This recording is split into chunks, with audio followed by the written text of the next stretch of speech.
निजी स्कूलों पर बड़ी कार्रवाई का संकेत देते हुए उपराज्यपाल अनिल बैजल ने दिल्ली सरकार के उस प्रस्ताव को मंजूरी दी है जिसके तहत 449 निजी स्कूलों का अधिग्रहण करने का प्रस्ताव दिया गया था। लेकिन क्या मनमानी स्कूल फीस पर लगाम लग पाएगी? क्या वाकई सरकार इन प्राइवेट स्कूलों को संभाल भी पाएगी? सरकारी स्कूलों की क्या हालत है, खस्ता हालत है, ये तो हमें पता है।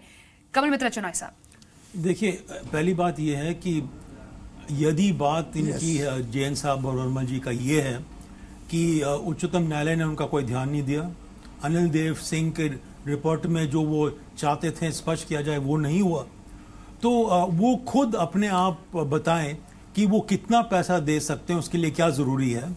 और मैं इस पक्ष में नहीं हूं कि सारे स्कूल्स जो इसमें शामिल हैं, लगभग 450 स्कूल, उनको कोई सरकार यहाँ सबको संभाल पाएगी। तो उसका एक हिस्सा वो संभाल ले, उससे उनको भी अनुभव होगा कि स्कूल को कैसे चलाना होगा।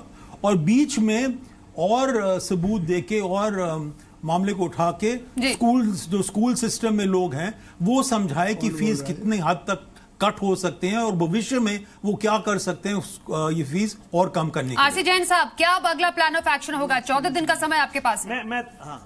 जी देखिए, मैं आपकी जानकारी के लिए बता दूं कि दिल्ली सरकार में पिछले दिनों कई साल पहले 2 स्कूलों का टेक ओवर किया था। वो दोनों स्कूल बर्बाद करके दिल्ली सरकार ने वापस लौटाए। एक तो स्कूल उसमें से बंद हो गया, दूसरा अभी तक संभल नहीं पाया। हमारा चूंकि हम कोर्ट का ऑर्डर करते हैं, कोर्ट का सम्मान करते हैं, कोर्ट के ऑर्डर का पालन करते हुए हम फीस वापसी का हमने प्रोसेस शुरू कर दिया है और फीस वापस कर रहे हैं। जो पेरेंट्स हमको नहीं मिलेंगे उसके लिए हम बोल देंगे सरकार से या तो पैसा आप ले लें या हम कोर्ट में जमा करा दें। हम कोर्ट के ऑर्डर की अवहेलना नहीं कर सकते। हाँ, हमारा प्रयास ये भी होगा कि अगर हमारा पक्ष मजबूत होगा तो हम, चूंकि मैं 30 स्कूलों को लेकर के हाई कोर्ट में गया था और मेरे पक्ष में अभी तक कोई फैसला नहीं आया। मेरा प्रयास ये भी होगा कि मैं इसको सुप्रीम कोर्ट में भी लेकर के जाऊं कि साहब अनिल देव सिंह कमेटी को जो काम दिया गया था वो उसने किया नहीं।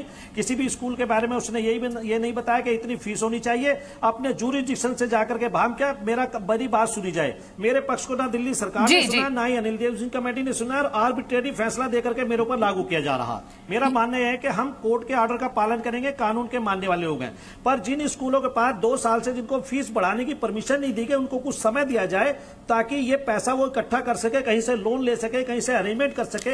ये 14 दिन की जो तलवार है इसको हटाया जाए। हमें कम से कम 2 या 3 महीने का समय दिया जाए ताकि हम पैसा इकट्ठा कर सके, क्योंकि पिछले 2 सालों में दिल्ली सरकार ने 1 रुपए भी बढ़ाने की परमिशन नहीं दी।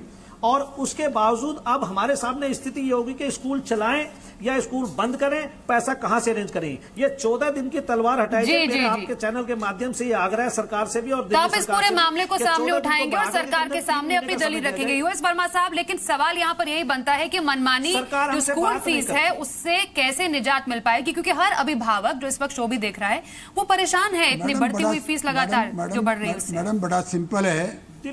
दिल्ली आपने 3 क्वेश्चन पूछे हैं। आरसी जैन साहब, आपने अपनी बात रखी है, वर्मा जी को जवाब देने बात करना चाहते। जी वर्मा जी, बेटे हमारी बात तो सुन लो ना, उन्हें बंद तो करो 1 मिनट के लिए। जी वर्मा जी बोलिए। देखिए, आपने 3 बातें की हैं। एक, सरकारी स्कूल सरकार नहीं चला सकती। मैडम जी, मैं सरकारी स्कूल में 22 ईयर्स नौकरी की है मैंने गवर्नमेंट में। सरकारी स्कूल में सरकार इसलिए नहीं चला पाती कि सरकार का, देखिए प्राइवेट में सरकार में बेसिक डिफरेंस है। सरकारी स्कूल है सरकारी पंचायत, जो प्राइवेट स्कूल हैं वो है पर्सनल प्रॉपर्टी। पर्सनल प्रॉपर्टी जो लोग ध्यान देता है सरकारी पंचायत में नहीं देता। इसलिए वहाँ जो पर कैपिटा अगर एक्सपेंडिचर देखेंगे कि छोटे छोटे पब्लिक स्कूल की फीस का खर्चा कम है, सरकारी स्कूलों का ज़्यादा है। तनख्वाह टीचर की प्राइवेट स्कूलों से ज़्यादा, एरिया उनसे ज़्यादा, फैसिलिटीज़ उनसे कम और फीस है नहीं उसके बराबर। मेरा 2 चीज़ों का मानना है। एक तो ये कि आप 2 चीज़ों को मिक्स मत करिए। आपने अभी मैं कहा कि डीपीएस आरकेपुरम का जिक्र किया, मैंने वहाँ 22 ईयर्स काम किया। डीपीएस आरकेपुरम एक ऐसी इंस्टीट्यूशन है जिसने 7th पे कमीशन ऑलराइट सर, ये पॉइंट्स आपने इंपॉर्टेंट रखे हैं डेफिनेटली करने के बाद। जी सर, शो के एंड में पहुंच गए हम, क्योंकि ये समझना जरूरी है कि अब 14 दिन में, राइट सर, राइटली आपने पॉइंट यहाँ पर सही रखा है। 1 मिनट दो मेरे को बोलने के। जी सर बोलिए। इसको एक पॉइंट और है मैडम, दो को मिक्स मत करिए। ठीक है। एक प्राइवेट स्कूल और एक फैमिली स्कूल। आप फैमिली स्कूल हमेशा प्रॉब्लम में रहेंगे। Don't make school a family लेकिन अगली सुनवाई इस पूरे मामले में 6 सितंबर को होने वाली है और टेक ओवर प्लान को लेकर केजरीवाल बताएंगे कि उनका रोड मैप क्या है, कि किस तरीके से वो, अगर ये टेक ओवर होता है, अगर रिफंड नहीं होता है 14 दिन, कार्सी जैन साहब कह रहे हैं कि इस मामले को आगे लेकर जाएंगे, तो कैसे इन स्कूलों को चलाया जाएगा। लेकिन सबसे बड़ा सवाल यही उठता है कि क्या जो प्राइवेट स्कूलों की फीस की जो मनमानी है उस पर रोक लग पाएगी, क्योंकि अभिभावक अभी भी इसको लेकर परेशान है। तमाम मेहमानों का हमारे साथ जुड़ने के लिए बहुत बहुत शुक्रिया। आप देखते रहिए CP News।